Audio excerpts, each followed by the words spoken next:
Bonjour, j'espère que vous allez bien. Aujourd'hui, nous allons parler des blessures de l'âme.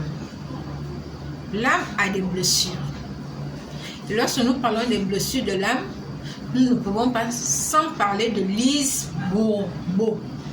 Lise Bourbeau nous apprend qu'il y a 5 blessures de l'âme. Nous avons le rejet, l'abandon, la trahison, l'injustice et l'humiliation. Parce que lorsqu'une âme est blessée, elle blesse en retour.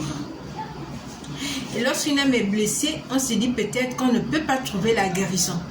On ne peut pas trouver le repos ou la paix.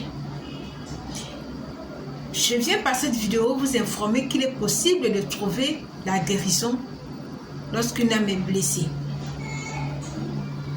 Quelles sont les solutions lorsqu'une âme est blessée?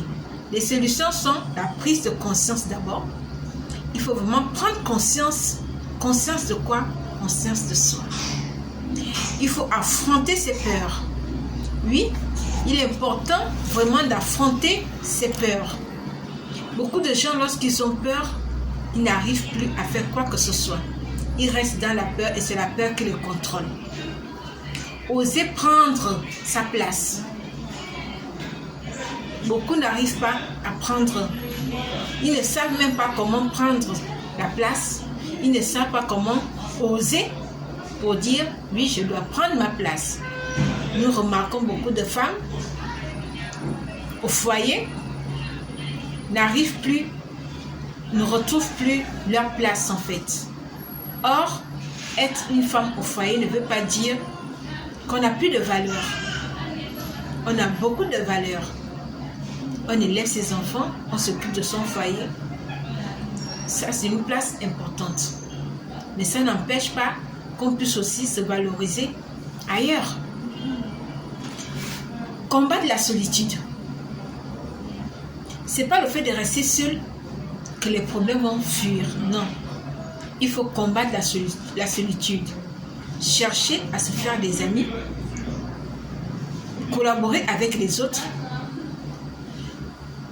Le fait aussi de dépendre, arrêter de dépendre des autres. Nous avons beaucoup de dépendance, dépendance financière, dépendance affective. Ne plus faire preuve d'égoïsme. Oui. Beaucoup de gens sont égoïstes. Ils sont égoïstes pourquoi? Parce qu'ils sont blessés au-dedans d'eux. Ils ne savent plus donner. Ils ne savent plus lâcher prise en fait. Ils ne savent plus... Parce qu'il faut parfois, il faut savoir lâcher prise. Lorsque vous êtes dans cet état de blessure, les blessures de l'âme, il faut savoir lâcher prise. Se détacher de certaines charges. Vous portez toujours la charge des autres, mais vous vous oubliez. Il faut savoir se détacher, savoir dire non. Ça, je ne peux pas. Vous n'êtes pas obligé. Il faut aussi savoir dire non. Nous avons apprendre à vivre et combattre. Il y a des gens qui sont, comment dirais-je, des gens qui ne savent pas prendre des initiatives. Ils ne savent pas prendre des décisions. Ils ne savent pas décider de quoi que ce soit.